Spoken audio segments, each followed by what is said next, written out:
Pertempuran sengit pecah dekat Donetsk. Rusia gencarkan serangan di Ukraina Timur.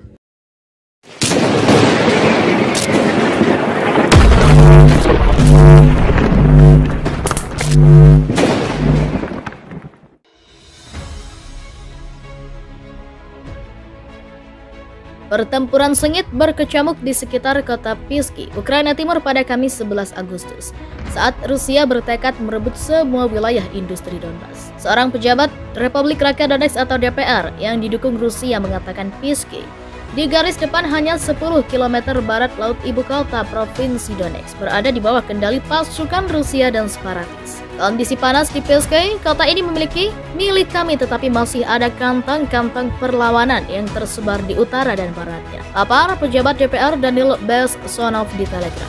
Pejabat Ukraina membantah kota yang dijaga ketat itu telah jatuh ke tangan Rusia. Kota itu menjadi kunci pertahanan Donetsk.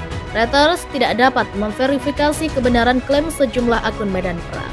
Wilayah Donbas yang terdiri dari provinsi Luhansk dan Donetsk menjadi target utama Moskow setelah gagal merebut ibu kota Kiev pada awal perang pada Februari. Luhansk sekarang hampir sepenuhnya berada di bawah kendali Rusia, tetapi Donetsk masih belum sepenuhnya dikuasai. Penasihat Presiden Ukraina Oleksiy Arestovich mengatakan dalam wawancara yang diposting di YouTube bahwa gerakan Rusia ke Piski tidak berhasil. Gubernur regional Luhansk Serhiy Gaida yang diwawancari televisi Ukraina mengatakan Rusia telah mengirim semakin banyak tentara bayaran ke wilayah tersebut, termasuk dari perusahaan keamanan swasta Wagner. Pertempuran sengit berkecamuk di sekitar kota Piski di Ukraina Timur pada Kamis 11 Agustus, ketika Rusia menekan kampanyenya untuk merebut semua wilayah industri Donbas. Sementara itu di sebelah barat Kiev menuduh Moskow menggunakan pembangkit nuklir untuk melindungi artilerinya. Seorang pejabat Republik Rakyat Donetsk yang didukung Rusia mengatakan Piski di garis depan hanya 10 km barat laut ibu kota provinsi Donetsk berada di bawah kendali pasukan Rusia dan separatis. Panas di Piski, kota ini milik kita tetapi masih ada kantong-kantong perlawanan yang tersebar di utara dan baratnya, kata pejabat itu Daniil Bessonov di Telegram. Pejabat Ukraina membantah bahwa kota yang dijaga ketat itu kunci pertahanan Donetsk setelah jatuh. Reuters tidak dapat memverifikasi akun medan perang. Wilayah Donbas yang terdiri dari provinsi Luhansk dan Donetsk menjadi tujuan utama Moskow setelah gagal merebut ibu kota Kiev pada awal perang pada Februari. Luhansk sekarang hampir sepenuhnya berada di bawah kendali Rusia, tetapi Donetsk masih bertahan. Namanya Grup Wagner. Ini merupakan perusahaan keamanan swasta dari Rusia yang menyediakan tentara bayaran dalam jumlah besar. Selama bertahun-tahun, Grup Wagner disebut telah diturunkan di beberapa medan perang termasuk saat ini di Ukraina.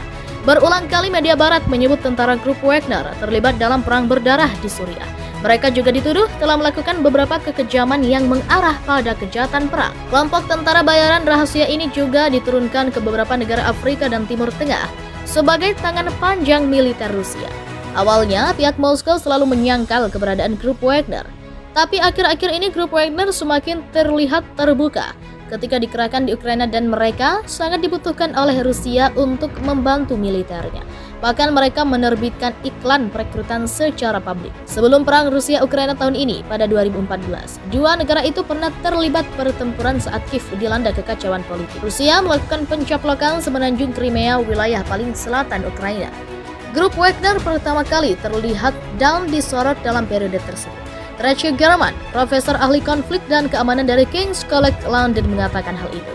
Tentara bayarannya dianggap sebagai pria hijau kecil yang menduduki wilayah itu. Sekitar 1.000 tentara bayarannya kemudian mendukung milisi pro-Rusia yang berjuang untuk menguasai wilayah Luhansk dan Donetsk, kata Jerman dikutip dari WPJ. Grup Wagner itu kemudian terus disebut sebagai pendukung utama kelompok pemberontak Donbas yang ingin berpisah dari Ukraina. Keberadaan Grup Wagner inilah yang dijadikan sebagai dasar tuduhan bahwa Rusia dianggap mendukung kelompok pemberontak Ukraina. Musim semi Arab yang melanda turut menggoyahkan posisi Presiden Suriah Bashar al-Assad. Kelompok pro-demokrasi yang ingin menggulingkan Assad itu kemudian terlibat konflik dengan tentara.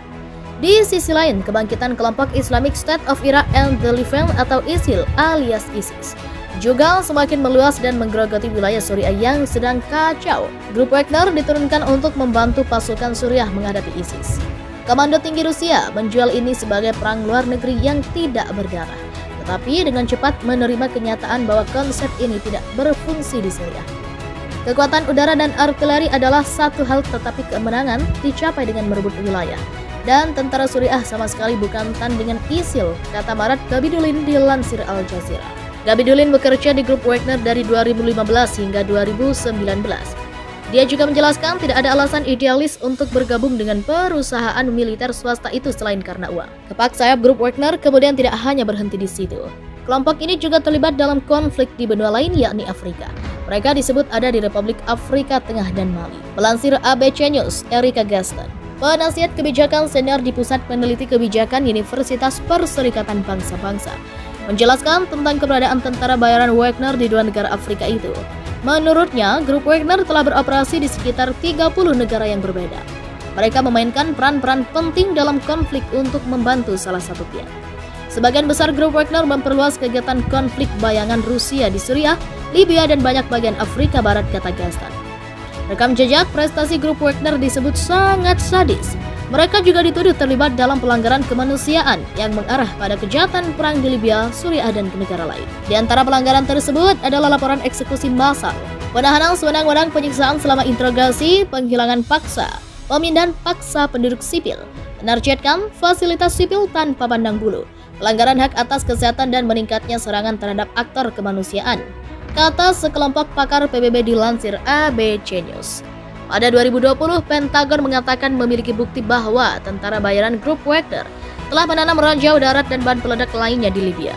Pada Maret 2022, Human Rights Watch mengatakan bahwa tentara bayaran Wagner terlibat pembantaian massal sekitar 300 warga sipil di Mali, tepatnya di dekat kota Moura.